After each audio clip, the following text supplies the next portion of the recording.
Hi friends, Razi കാർസിൻ്റെ പുതിയൊരു വീഡിയോയിലേക്ക് സ്വാഗതം. ഇന്ന് നമ്മൾ കൊണ്ടുവന്നിട്ടുള്ളത് യുവാക്കളുടെ ആഹാരം ഒരുപാട് ആൾക്കാർ എൻക്വയറി ചെയ്തിട്ടുള്ളൊരു വാഹനമാണ്. അത് ഹോണ്ട സിവിക് ആണ്. 2009 ഡൽഹി രജിസ്ട്രേഷനുള്ള വാഹനമാണ്. റീപ്ലേസ്മെൻറ്റ് കാര്യങ്ങളൊന്നുമില്ല. ഓട്ടോമാറ്റിക് പെട്രോളാണ്, പെഡൽ ഷിഫ്റ്റ് ഒക്കെ വരുന്നത്. ഓട്ടോമാറ്റിക്കിന് ഒരുപാട് എൻക്വയറീസ് ഒക്കെ ഉണ്ട്. അപ്പോൾ ആ വാഹനമാണ്. എന്തൊക്കെയാണ് ഇതിൻ്റെ കൂടുതൽ ഡീറ്റെയിൽസ് ഒക്കെ നമുക്ക് പരിശോധിക്കാം.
ഇപ്പോൾ ബോഡി വൈസ് നോക്കുകയാണെങ്കിൽ റീപെയിൻ്റ് കാര്യങ്ങളൊന്നും കയറിയിട്ടില്ല. പിന്നെ ചെറിയ മൈന്യൂട്ട് സ്ക്രാച്ച് കാര്യങ്ങളൊക്കെ ഉണ്ട് കേട്ടോ.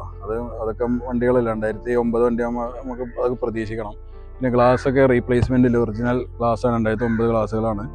പിന്നെ മിറർ ഫോൾഡിംഗ് ആണ് നമുക്കിവിടെ വരുന്നത്. സൈഡ് പ്രൊഫൈല് കാര്യങ്ങളൊക്കെ നല്ല ക്വാളിറ്റിയിൽ തന്നെയാണുള്ളത്. നോക്കുമ്പോൾ ചെറിയൊരു സ്ക്രാച്ച് മൈന്യൂട്ടുള്ളതൊക്കെ ഉണ്ടാവും കേട്ടോ. റീപെയിൻ്റ് ഒന്നും നമ്മൾ ചെയ്തിട്ടില്ല. പിന്നെ ടയർ ഭാഗമൊക്കെ നോക്കുകയാണെങ്കിൽ അത്യാവശ്യം ഒരു 60-65% നമുക്ക് ടയർ ഭാഗങ്ങളും കാണാൻ പറ്റും. ഇത് ബാക്ക് ഭാഗം പരിശോധിക്കുകയാണെങ്കിൽ ഹോണ്ട എന്നുള്ളൊരു ഇത് കൊടുത്തിട്ടുണ്ട്. പിന്നെ ഇത് 2009 വരുന്നൊരു ടൈപ്പാണ്. അത് ടൈപ്പ് 2 എന്ന് പറയാൻ പറ്റില്ല. 2008 ഉള്ളത് വ്യത്യസ്തമായിട്ട് 2009 വരുമ്പോൾ ഇതിൻ്റെ ഒരു ഹെഡ്ലൈറ്റിൻ്റെ ഒരു സ്ക്വയർ ഈ ടൈപ്പ് ഇങ്ങനെ വരുന്നത്. മറ്റേ റൗണ്ടാണ് വന്നിട്ട്. അത് ഇതിനെക്കുറിച്ച് അറിയുന്നവർക്ക് അറിയാൻ പറ്റും. സിവിക് എന്നൊരു എംബ്ലം അവിടെ എഴുതിയിട്ടുണ്ട്. പിന്നെ ഇവിടെ ഇത് 1.8 V ആണ്. 2008 V എന്ന് പറഞ്ഞൊരു ഓപ്ഷൻ ഇല്ലായിരുന്നു. ഇത് V എന്ന് പറഞ്ഞൊരു ഓപ്ഷനാണ് വരുന്നത്. iVTEC ആണ് വരുന്നത്. ഓട്ടോമാറ്റിക് ട്രാൻസ്മിഷന് സൂചിപ്പിക്കുന്നതാണ്. അപ്പോൾ ബമ്പർ കാര്യങ്ങളൊന്നും വേറെ ടച്ചപ്പോ കാര്യങ്ങളൊന്നും നടന്നിട്ടില്ല. നല്ല ഹൈ ക്വാളിറ്റിയിൽ തന്നെയാണ് വണ്ടി മെയിൻറ്റെയിൻ ചെയ്തിട്ടുള്ളത്. അപ്പോൾ നമ്മളിതിന് ഇന്റീരിയർ ഭാഗം പരിശോധിക്കുകയാണെങ്കിൽ ഡാഷ് ഭാഗങ്ങളൊക്കെ നോക്കിയാൽ ഒരു പ്രത്യേക തരം ഡിസൈനാണ് ഹോണ്ടയുടെ വണ്ടികൾക്കെല്ലാം. പ്രത്യേകിച്ച് ഹോണ്ടയുടെ സിവിക്കിന് വലിയൊരു ഡാഷ് ബോർഡാണ്. നമുക്ക് ഇവിടെ കാണാൻ പറ്റുന്നത് ഇതിന്റെ RPM മീറ്റർ കാര്യങ്ങളൊക്കെയാണ്. ടെമ്പറേച്ചറും ഫ്യൂലും ആ 0 എന്നുള്ളത് അവിടെ കിലോമീറ്റർ അവിടെയാണ് കാണിക്കുക. നമുക്ക് RPM ഇതിന്റെ ഉള്ളിലാണ് കാണിക്കുക. അങ്ങനെ 2 കൺസോൾ വരുന്ന ഒരു ടൈപ്പാണ് ഇത് നമുക്ക് വന്നിട്ടുള്ളത്. പിന്നെ ഇതിന്റെ ഒരു പ്രത്യേകത പറഞ്ഞു കഴിഞ്ഞാൽ ഓട്ടോമാറ്റിക് ട്രാൻസ്മിഷൻ ആണ്. ഇതിൽ തന്നെ നമുക്ക് ഡ്രൈവ് മോഡ് ഉണ്ട്. പിന്നെ പ്ലസ് S മോഡ് ഉണ്ട്, സ്പോർട്സ് മോഡ്. ഈ എസ്സിലേക്ക് ഇട്ടിട്ട് നമുക്ക് ഇവിടെ ഉണ്ടോ ഈ പെഡൽ ഷിഫ്റ്റ് ഉണ്ട്. ഗിയർ നമുക്ക് ഇങ്ങനെ ചേഞ്ച് ചെയ്യാം ട്രിപ്റ്റോണിക് ആയിട്ട്. അതായത് നമുക്ക് ഇവിടുന്ന് മാനുവലായിട്ട് ചെയ്യുന്ന പോലെ നമുക്ക് ഇത് പ്ലസ് മൈനസ് അടിച്ചിട്ട് ഡ്രൈവ് ചെയ്ത് പോവാം. അത് പ്രത്യേക ഒരു ഫീൽ തന്നെയാണ് ആ ഒരു ഓടിക്കുന്നത്. ഇതിനെ കുറിച്ച് അറിവുള്ളവർക്ക് അറിയാം. പിന്നെ ഇവിടെ ഒരു വുഡ് ആൻഡ് ഫിനിഷിൻ്റെ കൊടുത്തിട്ടുണ്ട്. സ്റ്റിയറിംഗിൽ കവർ ചെയ്തിട്ടുണ്ട്. പിന്നെ നമുക്ക് ഇത് പ്രത്യേകം പറയുന്ന ഓട്ടോമാറ്റിക് ആയതുകൊണ്ടാണ് ക്രൂയിസ് കൺട്രോൾ വരുന്നുണ്ട്. നമുക്ക് ഇതിന്റെ ബട്ടൺസ് കാര്യങ്ങളൊക്കെ ഇവിടെയാണ് വരുന്നത്. പിന്നെ normally 4 window door power window ആണ്. പിന്നെ സെൻട്രൽ ലോക്ക് വരുന്നുണ്ട്. മിറർ ഫോൾഡിംഗ് ആണ്. പിന്നെ മിറർ അഡ്ജസ്റ്റബിൾ ആണ്. ഇങ്ങനെയൊക്കെയാണ് ഇതിന്റെ. പിന്നെ നോർമലി AC എയർ ബാഗ് കാര്യങ്ങൾ എല്ലാം വരുന്നുണ്ട്. ഇവിടെയാണ് ഇതിന്റെ കൺട്രോൾ, FM റേഡിയോ, പിന്നെ ഡിസ്ക് ഇടാനുള്ളത്, CD ഇടാനുള്ളത് എല്ലാം ഇവിടെ ഉണ്ട്.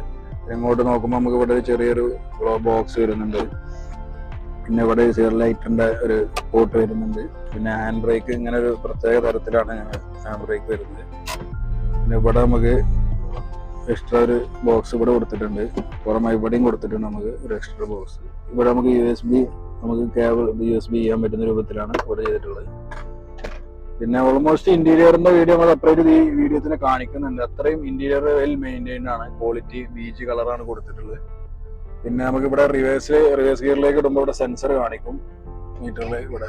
ഇവിടെ നമുക്ക് എത്രയാണ് ഇനി മീറ്റർ ബാക്കിലോട്ട് പോകാനുള്ളത് എന്നതിന്റെ ക്യാമറ ഇല്ല, പക്ഷെ അതിന്റെ ഒരു ഡിസ്റ്റൻസ് സെൻസർ അഡീഷണൽ ചെയ്തതാണ്. നമുക്ക് അഡീഷണൽ വരുന്നതാണ്. ഇത്രയൊക്കെയാണ് ഇതിന്റെ ഡീറ്റെയിൽസ് കാര്യങ്ങൾ. അപ്പം ഇതിന്റെ വൈൻഡപ്പ് ചെയ്യുന്നത് നമ്മൾ ഇതിന്റെ ഉള്ളിൽ തന്നെയാണ്.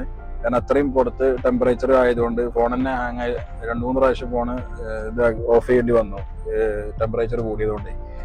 അപ്പൊ ഇതിന്റെ കാര്യങ്ങൾ ഒന്നുകൂടി പറയാം. 2009 മോഡല് സിംഗിൾ ഓണർഷിപ്പ് ഉള്ള വാഹനം, നോ റീപ്ലേസ്മെന്റ് ആണ്, ഒരു റീപ്ലേസ്മെന്റും ഇല്ല, ഹൈ ക്വാളിറ്റി വാഹനം. കിലോമീറ്റർ നമുക്ക് വരുന്നത് 83,300 കിലോമീറ്റർ ആണ് വണ്ടി റൺ ചെയ്തിട്ടുള്ളത്. ജെനുവിൻ ആയിരിക്കാം സിംഗിൾ ഓണറും. പിന്നെ ഇന്റീരിയറിന്റെ നീറ്റൊക്കെ വെച്ച് നോക്കുമ്പോൾ നമുക്ക് അത് അങ്ങനെ തന്നെയാണ് ഫീൽ ചെയ്യുന്നത്. പിന്നെ 2009 വാഹനം അതിന്റെ ഹിസ്റ്ററി എടുക്കുന്ന പ്രൊസീജിയർ ഒന്നും നമുക്ക് ചെയ്തിട്ട് കാര്യമില്ല, എന്തായാലും പുറത്തുനിന്നായിരിക്കും സർവീസൊക്കെ.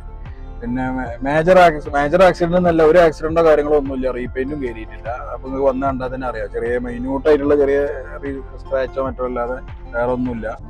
ഇതൊക്കെയാണ് ഇതിന്റെ കാര്യങ്ങൾ. പിന്നെ നമുക്കിതിപ്പോ ഉള്ളത് അത്ര രജിസ്ട്രേഷനിലാണുള്ളത് വാഹനം. അപ്പോൾ കേരള രജിസ്ട്രേഷൻ ചെയ്തിട്ട് നമ്മൾ 2,95,000 രൂപയാണ് ഈ വണ്ടിക്ക് പ്രതീക്ഷിക്കുന്ന വില. കേരള രജിസ്ട്രേഷൻ ആക്കിയിട്ട് വെറും 2,95,000 ഒരു ഓഫർ പ്രൈസിലാണ് കൊടുക്കുന്നത്. അപ്പൊ വേണ്ട ആൾക്കാരൊക്കെ എത്രയും പെട്ടെന്ന് തന്നെ കോൺടാക്ട് ചെയ്തോളൂ. ഇതിന്റെ താഴെ നമ്മൾ ഡിസ്ക്രിപ്ഷനിൽ നമ്മൾ ചാനലിന്റെ ഡീറ്റെയിൽസ് കൊടുക്കുന്നുണ്ട്. അതായത് ഫേസ്ബുക്ക് ചാനൽ, ഇൻസ്റ്റാഗ്രാം ഒക്കെ നമുക്ക് ഉണ്ട്, അതിന്റെ ഡീറ്റെയിൽസ് കൊടുക്കുന്നുണ്ട്. ജസ്റ്റ് അതിലൊക്കെ കയറി ഒന്ന് ഫോളോ ചെയ്തിട്ട് കൂടെ ഒന്ന് സപ്പോർട്ട് ചെയ്യാം. അപ്പൊ നിങ്ങളിതിൽ എത്തിക്കാൻ വേണ്ടിയിട്ടാണ് നമ്മൾ ഇത്രയും കഷ്ടപ്പെട്ട വീഡിയോസ് ഒക്കെ എടുക്കുന്നത്. അപ്പൊ നിങ്ങൾ ജസ്റ്റ് ലൈക്ക് ഉണ്ട്, നിങ്ങൾക്ക് ഇഷ്ടപ്പെട്ടിട്ടുണ്ടെങ്കിൽ മാത്രം ലൈക്ക് ചെയ്യുക, എന്തെങ്കിലും കമന്റ് ഒക്കെ ഉണ്ടെങ്കിൽ അറിയിക്കുക. അപ്പോൾ നമ്മുടെ ഇതിന്റെ പിന്നെ യൂട്യൂബ് ചാനൽ നിങ്ങൾ അവിടെ ബെല്ലൈക്കൺ ബട്ടൺ അമർത്തി കഴിഞ്ഞാൽ നിങ്ങൾക്ക് നോട്ടിഫിക്കേഷൻ എത്തും. അപ്പോൾ അതും കൂടി ഒന്ന് ചെയ്തു വെച്ചോളി. അപ്പോൾ ഇത്രയൊക്കെയാണ് ഇതിന്റെ മൊത്തം ഓൾ ഓവർ നമുക്ക് ഡീറ്റെയിൽസ് പറയാനുള്ളത്. അപ്പോൾ നമ്മൾ അടുത്തൊരു വീഡിയോയുമായി വരുന്നവരെ എല്ലാവർക്കും ബൈ, താങ്ക് യു.